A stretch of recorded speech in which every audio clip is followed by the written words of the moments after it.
KEHE Siaosi vai la Pohiva tau kau fata moia I fia fini malo holele fe ha ke ho tau fonua Siaosi Setita mata I Fakafofo tau fonua KOIA KOIA o kau fa malo at ka te ko ilo ipe o kulahi ai fe mo wekina a ho fe mo wekina Siaosi ka ko fa malo atu ke te koe I he fainga mari e ko ni ku ke hanga tu ko anga mai ke o mai ha fainga mari e mo ki mautolu o ko uhi ko api ko a TAIMI e Siaosi te uhanga tonu pe au ke mau fehu I ko a mautolu o ku mau whakaamu ko ni ke ko uhi ko mau whanongo atu ke ngai live ko e ku whakahoko pe a ko simahino pe me talanoa KOIA ai seo e komiti ko pau ke FILI ha mo toko taha fitu oku moonia pe ikai.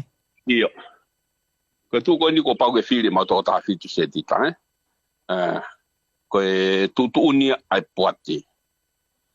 Ko pau ke FILI mo toko taha fitu e toki whakahoko ia hili HANO le sita kau kandidati I akosi. Ki talanoa mai mua e Siaosi, ko tui pe o kai pe ho o mea ki ai, koe ni ko mahino e FILI ai toko taha fito ai komiti. Koe process ko ia ho mo fili ke ki talanoa mai mua ki he process ko ia kataki? Nei whai foki Setita whenga ke mau ngā ue whakataha pe mua ko time, ke mau whenga I pia hoi time tā, ke FAKAFOFONGA I PTOA. Pea ne whai whenga pe I kai lawa. Tau tui oku osmahino pe ke kakai kotoa. Ai tutu ni koe, ai whakakaukau ai sea. Hiri ai ngai, ai whakataha. Whamumuita, pe na whakahoko mai ke POATE, pe koe angai e sio ai POATE. Ke FILI lewa e he POATE ia anau TIMI, tō tafitu. Pea koe process ko ia, hange pe ko mea ne as whai hono talanga I ki mua. Oku ia ngahi komiti whakawahenga.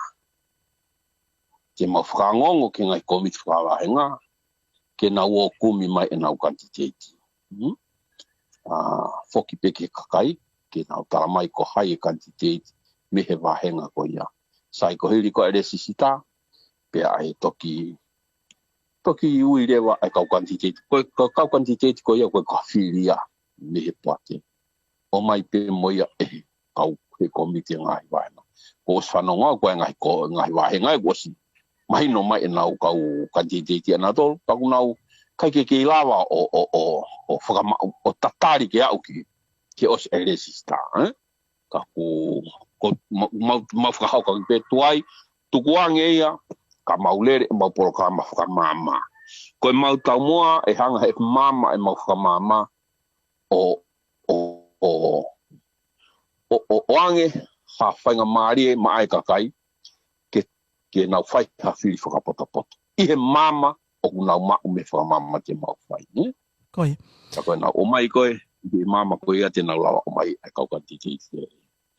Ko tu iau o si lahi ngai komiti au na os mahino tō tahai he nau whakakaukau. Ka koe ki TAIMI si koe ni lape ke ririu. Koe. E Siaosi o ku mahina au pite whakamatala ko ia, ku tuku ange ki he komiti koe whakawahenga ke nau FILI mai. Ke nau koe hae fo, koe whihui o ku ua.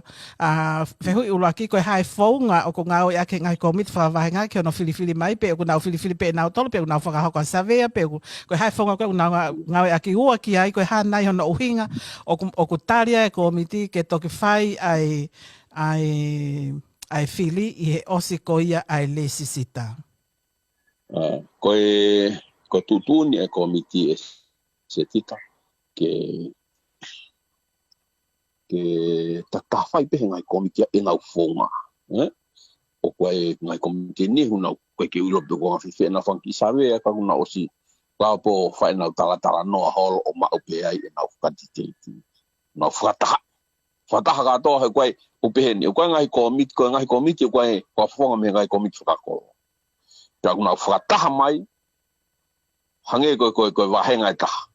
Whataha katoa e komiti tau toko. E nau whawhonga me ngai kolo, koe wahenga koe ia, pea nau whataha mai, o mai e nau kau kandidati. Pea nau toku FILI lewa me ai, ko hai a kandidati koe ke o mai, ke nominati. Ngai whonga ke mau tuku pe matori tau taina, tau ataina wahenga I he nau whonga. Pai ngā whiri e nau whonga. Right. Ka uhi ke... Ai ngahi wahenga pe o ku tai pau pe toko ua. Koe ngahi wahenga o si mahino pe tota. O matua o mai pe fe hingo ia ko ia. Koe ke toi whasawe ai pe koa tala no holo. Kai ke koe anga ia ne tu koe ai fonga. Koe huinga pe hono tuko na ia ke o si mea. Ke mahino ko haiku nau pole ke nau le sita. Ko haiku nau pole hau ia me loto. O kai ko mau whakakona. Ka kuke pehe e Siaosi e ki i whe paki ai kau i hono tali, hono tuku ko ia ke tali ke le sisita. What if? Ka pai alato hapatoa e toko hongo furuia o le sisita mea feitu upe taha. Pea te mautoi a feisiange pea mahafu parapare malahi i he tali ko ia ke osi alista. Kai he mautoi feisiange parapare malahi se tika. Osi mahino e komiti ia mwe nau ngai fonga. O kai ki tu iau ea o toko hongo furu hapatoa mea wahenga. Koe lahi taha pe ka toko ua. Ihe ne tu ana he taimini. KOIA. E se as maria tari. Koe tunga koe taimini koe funa tau osi Faka'Eke'Eke mo koe ki mua pena ke pehe. E i kai AUPITO ke FILI e mautolu ha taha o ka pau o ku iai ha whakafofonga ai a KOA team. Ai whakafofonga patoa koe a KOA team. O ku kei tu mau he tunga koia e o ku kehe AUPITO ini. O ku mau tuange pe ke tau ataina pe wahenga koia. Ka ua tu o ku koianga koe ni e ku ongo i a koe Setita. Nai whai whoke whakakaukau e la team ke la pe whakaanga e kau kantitete ni koe pe whakapa ke te ngau tolu. Ui ko whai ngau ake koe whalarake e kakai. Ka kumahino mai he taimin Setita ko ai pe ke whakawhiof mai na tole ke VILISONI ko ni ki he anga e mautui pe aku o ku ngari e fili haka kai fo o ye Setita ka e to kumahino pe ne a tu ki ai ko ha loto wa henga ko ia ka ko sama ya eni hama taimini hangi ko kakai fo o ya asmai mingai ba ko ia ku kai ke loto ge fai mo ki ai hangi ko lau o ku mau ko na mau ki tata afi hole mau takai holo ko ni ke ore wa hono o ha ke nga polo ka ma fa mama i hanga e foi fa mama ko ia o ange ke kakai ai tonu ke na filia o mau inga nge mau to ke ange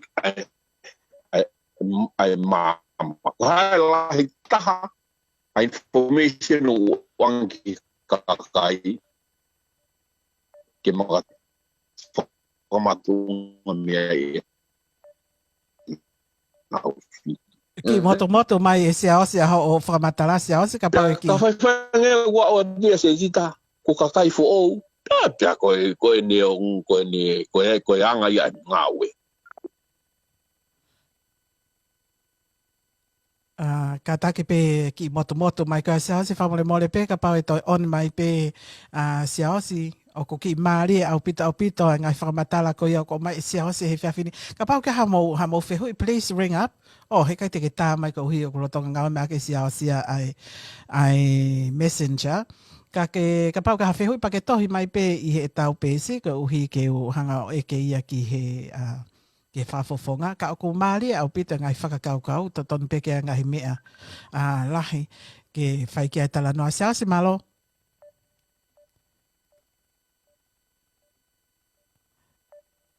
Ko na ko kei ti mai me tonga ai phone ko Siaosi o ko toi pe o ko feinga mai ka o ko kei ka wenia i he maari AUPITO moni ko e look out e ua o ko kaweni he maari AUPITO ngahi fo nga uno ko ni ko kaweni he new information ngahi information fo ko tau whanongoa i he taimini pe kia te au o ko kei Okay, tau tu pe o whanongo ki ngahi u whakatalanoa mahalo ko kawa he toko taha ko kei whanongo ki hongo tawhaaki ko ni e ua. Whakaamo pe au ke u mao pe ai u talanoa ke toki whaito tōni ki ai hoko atamai pa mo hoko lau maari e. Ka i he tuu kai taimini ko e ni o ku tau ke i tari pe ki a Siaosi o Siaosi Pohiva ko uhi. Ko ene neti mahalo o ko kei mahalo isai ke utai e au. Ki ai.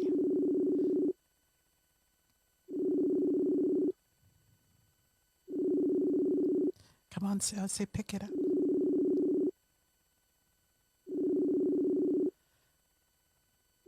Ka ke wiro, ka pau mahalo na e. Siaosi? Siaosi? Setita. Malo, Siaosi, ka pau ko ke lava o iyo. Ko ia hoka te pe mo Siaosi ho whakatalanoa kau ki hanga peo ate ki whehu. Fu sign it pika. Ko ni. Ko ia. Ko whakatalanoa ko kune whakahoko kau ia ngahi information for au AUPITO ki he mau whanongo Siaosi. Ka koe tu koe taimini, ka pau alatu ai. Koe. Ia hoka Siaosi.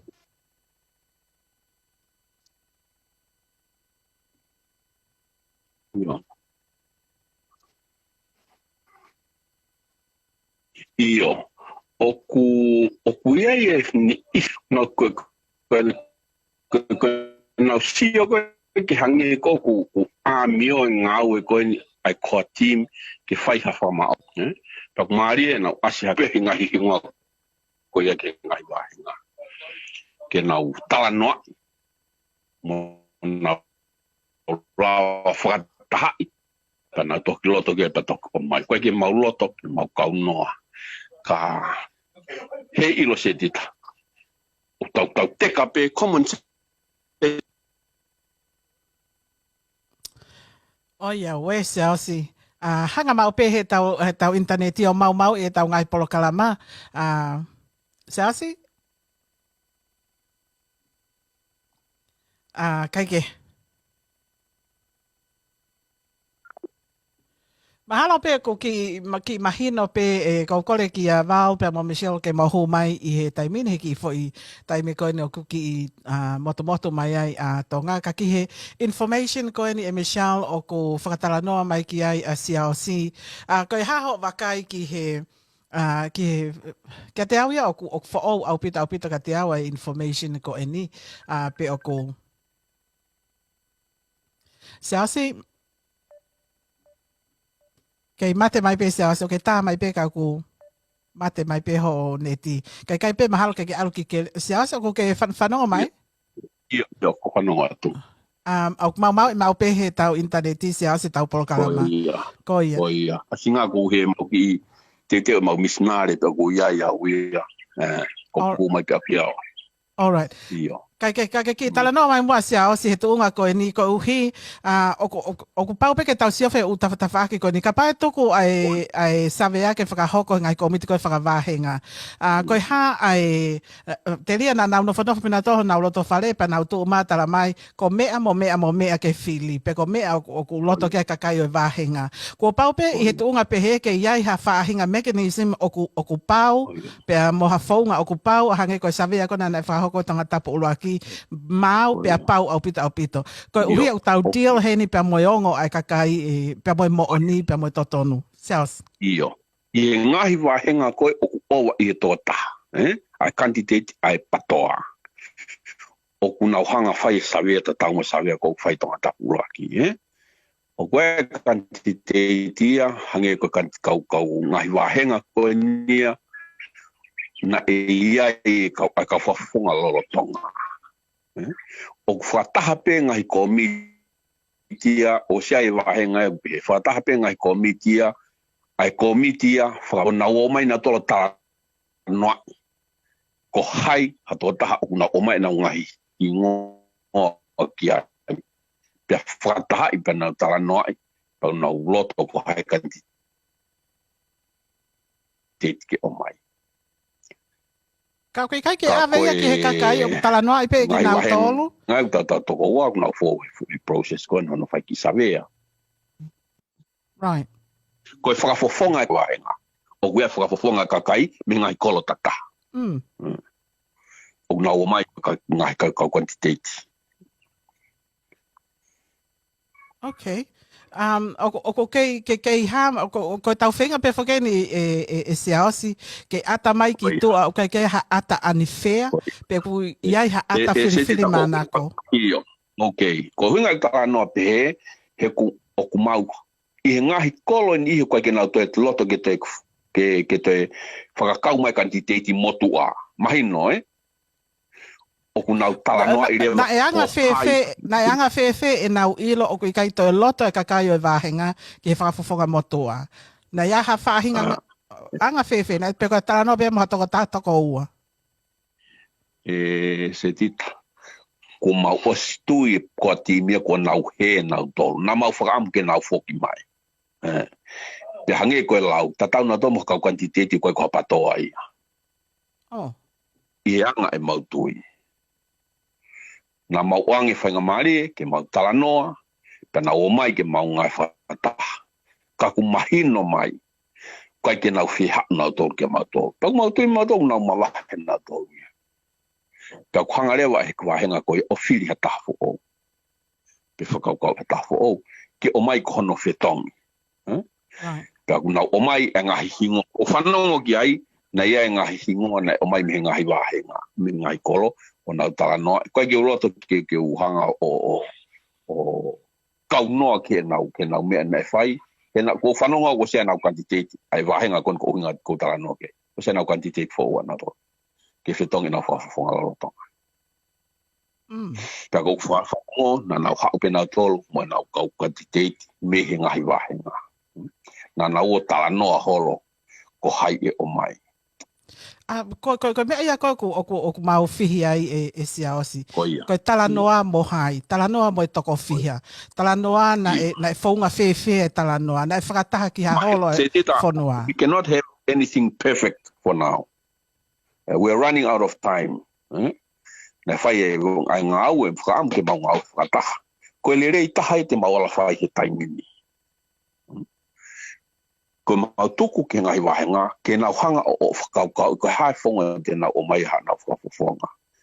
Pēs mahino pēna e o mai e nau kau whanongo na e nau nomination me ngahi kolo tata. Na e nomination pa nau o mai o tala noa. Tala noa eliminate i peko o mai o nau tō taha. Tō taha ia koe ke nau o mai ke POATE. Ke name ko whakafonga. We cannot have anything perfect now. O tau ke ihe post, tau ke ihe foi o te mo o te tau expect ko ha mea hao a Setita. O tau ke ihe foi transition tau tolu ia. O koe ngahi mea ke whakalere, it needs time. Ke tau hanga whakalere i foi process ko ia. At least o mau oange whainga maari ke o maere o kakai. O koe ke mau tu'u ni i atu me POATE. O mau tuangi ke ngahi komiti whawahenga ke nau whai mea ko ia. Mahalo AUPITO e Siaosi. Ko ho mau whakaamu ia ke oua te mau tu'u ni i atu. Kai o mai loto lelei a loto e kakai. Koe mea kou whehu i atu ai. Na e whaunga whewhe o mai e loto e kakai. Exactly. O kai ke mau hanga mau tolo tu'u ni. Koe mea mau whenga ke avoi. O te mau hanga pihat. Ko mau whema o hai. Ke mo o mai ia. Mau tuku ke wahenga ko ia. Ko hai nau whaunga u nau decide. Hai e nau tolo e taimini. In the future, ko hai process le rei taha te tawala ngau e aki, e whenga ke ngau e aki. Tau ke role pe, mo whenga ke improve. Tau ngau e pe mea common sense e taimini.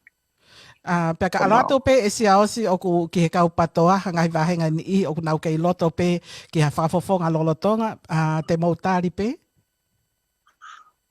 It depends e nahu e ko hai e loto e komiti ko me kolo ko ia. O ko ke whaatala noa mai koe hai loto e komiti. O ko loto ke whanongo atu ke tala mai koe loto e wahenga. And it's not the committee. Komiti koe whakafofonga ia o e wahenga. He kai ke lawa whakataka to e wahenga. They are representatives of the wahenga ki komiti. Whawahenga. And whatever they say, koe loto ia wahenga. He kai ke tau o mai e wahenga ke na o mai whakatatu tuuni. I'm sure koe ngahi wahenga o koe na whakafofonga. Pea koe whakafofonga koe re o ia ngahi wahenga. Right. Koe uhinga koe wahenga. Koe kau whakafofonga i ngai komiti whakawahenga. ko whatataaki. Ko tangata PULE'ANGA. PULE'ANGA nau kau me mi paha toko wanga futupu. Ko kau whakafofonga e me foi kolo tataha o tangata PULE'ANGA. And they are in the committee representing the people of tangata PULE'ANGA. Mahino Siaosi ai fo i te Ke magena ke dau ia whakatanga lahenga ke na o mai o whai mea KOIA. Ko uhinga whakatala noa pe atu ke oa na to iaha palopalema. Ane onga mahalo pe iaha palopalema ka kahange ka te au e iai pe ha palopalema ia magatuunga i he whaunga ko na ko whai ake ngā ue. Ka ke tala mai o ikai ke perfect. Ai. O kai tau hao. At least o ka whai tau le taha. I genuine pe whakakau ko le hai te tawalama o he TAIMI. In the future, e tau process o ko toilere yange. KOIA. Kau hui o nā ke tara mai ke miniti pe tolo noa, kau toi pe ho o miniti e ono e Siaosi. Hanga mo o mai hanga himea nai hoko i he weekendi, haha o ngoi ki he whakataha ko tonga tapu wha, whakataha tonga tapu fitu ane po, mau wakai atu pe i ngahi laivi ko ia ane po, ke he toko lahi ko ia tonga tapu fitu e Siaosi. Pea kwange ka te au building momentum ai ngā unu ko ia ai komiti KAKAI e Siaosi. It makes sense, Setita. Ngoi pe KAKAI he mama kuna umau, ko komiti KAKAI, ko eu totonu ke pure. Ko KAKAI o ku pure. Ko rota ke whakamahina mea koe ni. O pe ni i, ko KAKAFOFONGA ku pure ko FILI KAKAI. Setita, ko FILI KAKAI ke nau whakafofonga i nau tau ki wharearea. Nē kai ke FILI KAKAI ke nā maa pure mai ke KAKAI. Ko mea ko loto ke whakamahino, Ke to e whakakaukau koe kau whakafofonga ko kina tolu pure ke KAKAI. No. Ko nā tolu e nā FILI KAKAI ke nā ua whakafofonga i wharearea. They have no power ke nā mai nā tolu pure e KAKAI. Ko e KAKAI pe te nā pure. Ko nā tolu te nā pure ke kau whakafofonga. He ko kina pe o make sense pe ya. Ka pau o kulahi. Hono popo. It's building momentum he TAIMI Setita. Ko reiti ko o alage o tala noa e KAKAI. Nau whanau he ngahi polo kalama. Pau lava ke nau tala na tolu mea tonu me mea koku mooni me mea koku o genuine e whakakaukau. Toko ngai e polo kalama wane whai PULE'ANGA. Mea tatau. Toko la. Pau mo vete tala noa ia.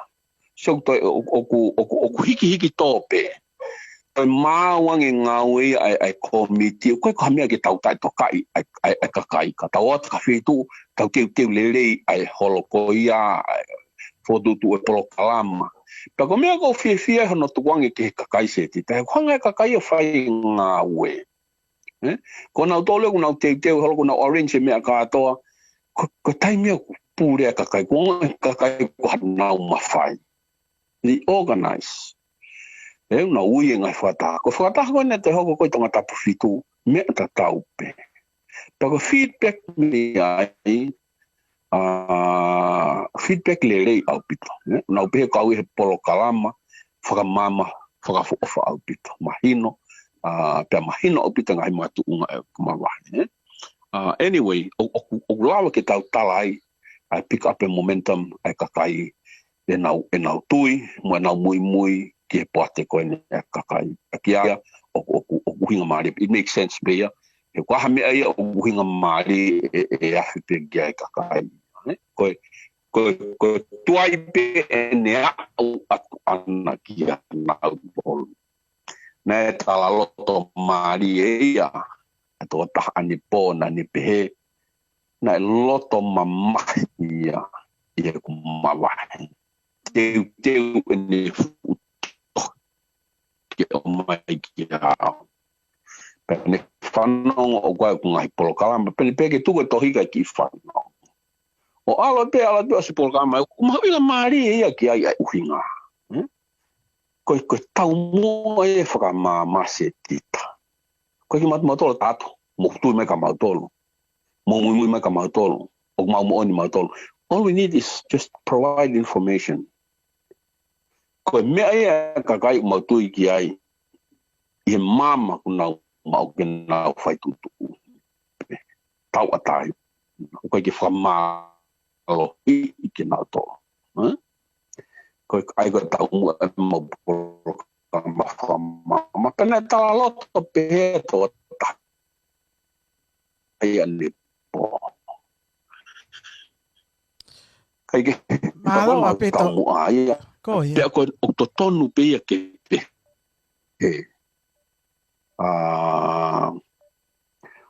oku make sense pe ke muy KOIA. Siaosi whamole pehe kuan ku o Fokovi apito pe aneti Siaosi. POATE KAKAI. KOIA. Whamole pe Siaosi ko TAIMI ena ku KOIA ko si osi pe ai TAIMI ko Siaosi.